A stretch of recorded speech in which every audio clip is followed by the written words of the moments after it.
నిన్న నాకు జరిగిన సంఘటన నాకు ఎందుకో బాధ అనిపించింది.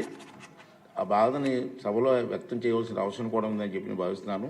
మీరందరూ తెలుసు, మన లోకేష్ గారు ఒక మాక్ అసెంబ్లీ అని చెప్పి రాష్ట్రం పెట్టాం.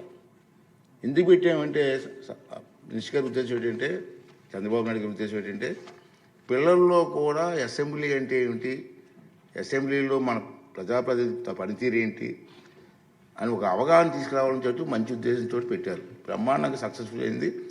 మేము ఎన్నో రాష్ట్రాలు తిరిగాం. ఈ మధ్యని డిప్యూటీ స్పీకర్ గారు మేము లక్నో ఎన్ని తిరిగాం.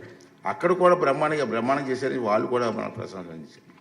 అయితే నిన్న సంఘటన గవర్నర్ గారి స్పీచ్ విషయంలో నాకైతే చాలా బాధ అనిపించిందండి. ఇది సభలో మాట్లాడితే ప్రజలకు కూడా వెళ్ళవలసిన అవసరం ఉందని నేను భావించాను. అందుకే చెప్తున్నాను, మీకు రావడం విషయం చెప్తాను. మన అందరం బాధ్యత గల ప్రజాప్రతినిధులు. ప్రజలు ఎంతో నమ్మకంతో మనకు ఓటేసి ఇక్కడ పంపించారు. వేలాది మంది పోటీ పెడితే కేవలం 175 మందిమే ఇక్కడ కూర్చునే అరుదైన గౌరవం మనకు దక్కింది. మనం ఏ పని చేస్తున్నా, సభలో ఉన్న సభ వెలుపల ఉన్న ఈ విషయం గుర్తుంచుకోవాలి.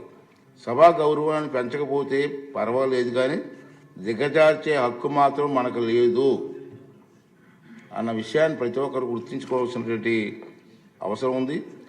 దురదృష్టవశాత్తు నిన్న మనం ఆహ్వానం మేరకు సభకు వచ్చేసిన గవర్నర్ గారు ప్రసంగిస్తుండగా మనం చూసిన దృశ్యాలు మనకు ఖచ్చితంగా తలవంపులు తెచ్చేవే.